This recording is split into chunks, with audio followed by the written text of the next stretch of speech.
എല്ലാം തലമുക്കിൽ മെസ്സിയുടെ 101 അടി ഉയരമുള്ള ഫ്ലെക്സ് പൊന്തിയത്രേ. കൗതുക വാർത്തയായി മാധ്യമങ്ങളൊക്കെ മത്സരിച്ച് വാർത്തയാക്കുമ്പോൾ എന്നെ കേട്ടിരിക്കുന്ന പുതിയ തലമുറയിലെ മുത്തുമണികളെ ഒറ്റപ്പെടുത്താൻ വേണ്ടി പറഞ്ഞതല്ല. ഒരു നിമിഷം ഒന്ന് കേൾക്കൂല മക്കളെ. ലക്ഷങ്ങൾ മുടക്കി നമ്മൾ പലയിടത്തും ഫ്ലെക്സ് വെക്കുന്നുണ്ട്. നമ്മൾ ആർക്കു വേണ്ടിയാണോ ഫ്ലെക്സ് വെച്ചത് അവർ പോലും നമ്മളെ ശ്രദ്ധിച്ചിട്ടില്ല, കണ്ടിട്ടില്ല. എന്നിരുന്നാലും ഇത് വെക്കരുതെന്ന് പറഞ്ഞാൽ നിങ്ങൾക്ക് ഇഷ്ടക്കുറവുണ്ടാവും, നിങ്ങളുടെ സന്തോഷങ്ങളെ മാനിക്കുന്നു. പക്ഷേ മക്കളെ, ചുറ്റുവട്ടം ഒന്ന് നിരീക്ഷിക്കണം. അസ്സലാമു അലൈക്കും വറഹ്മത്തുള്ളാഹി വബറകാതുഹു. നിങ്ങളിപ്പോൾ ഈ കേട്ട വീഡിയോ വികാരഭരിതനായി സംസാരിക്കുന്ന അൻസാരി സുഹരിയുടേതാണ്.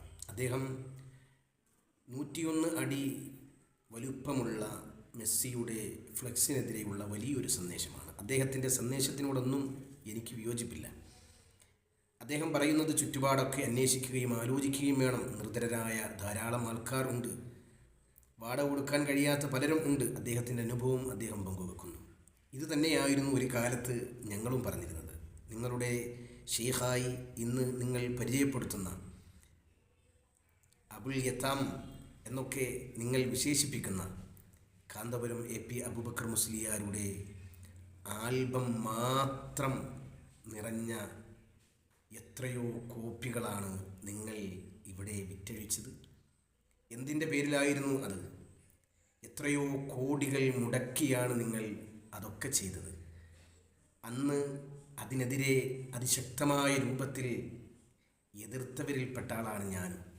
അന്ന് നിങ്ങൾ ഞങ്ങളെ പുത്തനാശയക്കാരും അസുന്നിയുമൊക്കെ നിങ്ങൾ ആക്കി. പ്രബുദ്ധരായ ജനങ്ങളാണ്, അവരിതൊക്കെയും ഓർക്കുന്നുണ്ട്, ഒന്നും മറന്നിട്ടില്ല. നമ്മൾ നന്നാകാതെ മറ്റുള്ളവരോട് വലിയ ഉപദേശവും നിർദ്ദേശവും ഒക്കെ പറയുമ്പോൾ നമ്മുടെ അകത്തളവും കൂടി നന്നാക്കാൻ ശ്രമിക്കണം എന്നാണ് എനിക്ക് ഓർമ്മപ്പെടുത്തുവാനുള്ളത്. മറ്റൊരു കാര്യവും കൂടി എനിക്ക് അൻസാരി സുഹരിയോട് ചോദിക്കുവാനുള്ളത്, താങ്കളുടെ ഈ വീഡിയോയിൽ വളരെ ശ്ലോകമായ ഒരു മ്യൂസിക്കും കൂടി താങ്കൾ കൊടുക്കുന്നുണ്ട്. അതിൻ്റെ ഇസ്ലാമിക വിധിയും കൂടി താങ്കളൊന്ന് പറഞ്ഞാൽ വളരെ നന്നായിരിക്കും. അസ്സലാമു അലൈക്കും വറഹ്മത്തുള്ളാഹി വബറകാതുഹു.